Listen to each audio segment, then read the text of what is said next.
students, the summit part 2.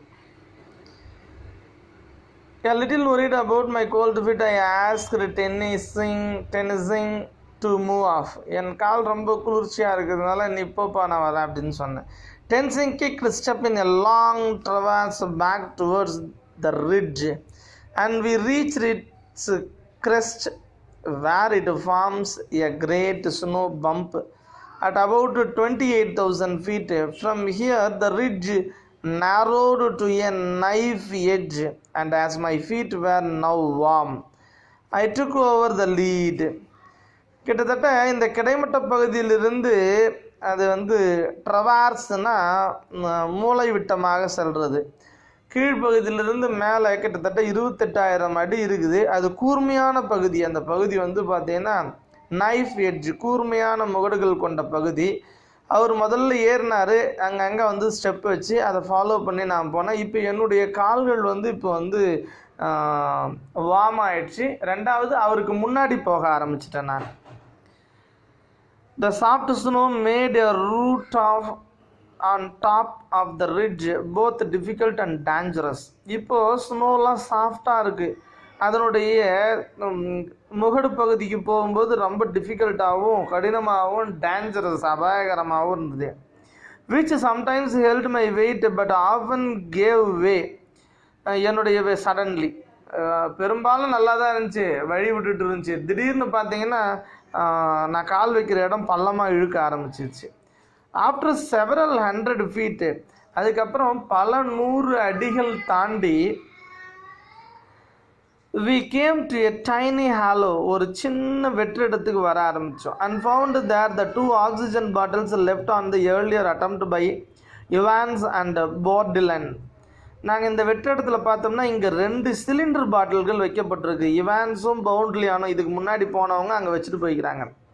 I scarped the eyes of the gauzes and was relieved to find that they still contained several hundred liters of oxygen, enough to get us down to the south pole if used sparingly.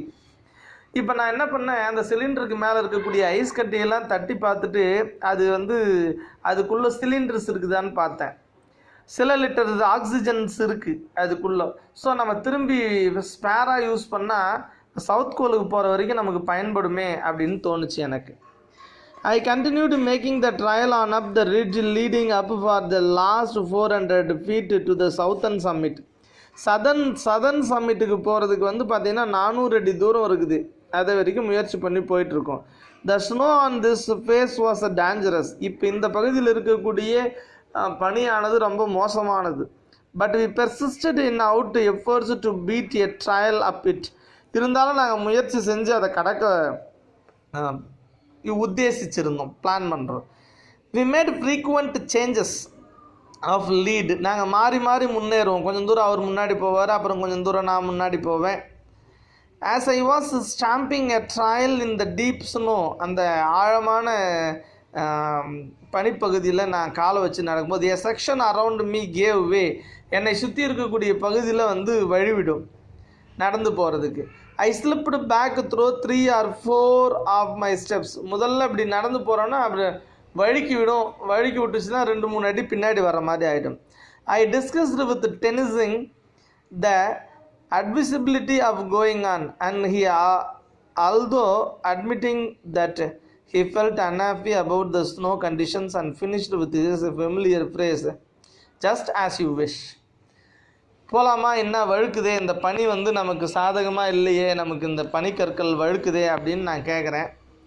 அவரும் கொஞ்ச நேரம் யோசிச்சுட்டு ஒரு ஃப்ரேஸில் முடிச்சிட்டார், familiar phrase, just as you wish, நீ என்ன நினைக்கிறியோ அப்படி செய் அப்படின்ட்டார். I decided to go on, நான் போகலாவா அப்படின்னு முடிவு பண்ணிட்டேன்.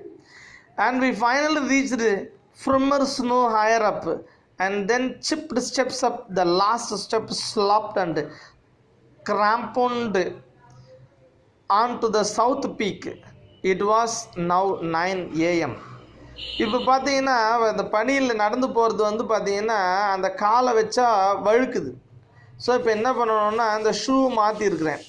உடைஞ்சு போன படி உருவாக்கணும், அங்கங்கே பள்ளம் மாதிரி உருவாக்கணும். கிராம்பவுண்ட் அப்படின்னா முள் ஷூ போட்டால் தான் அதில் நடக்க முடியும். அந்த ஷூ போட்டு தான் இப்போ நடக்கணும்.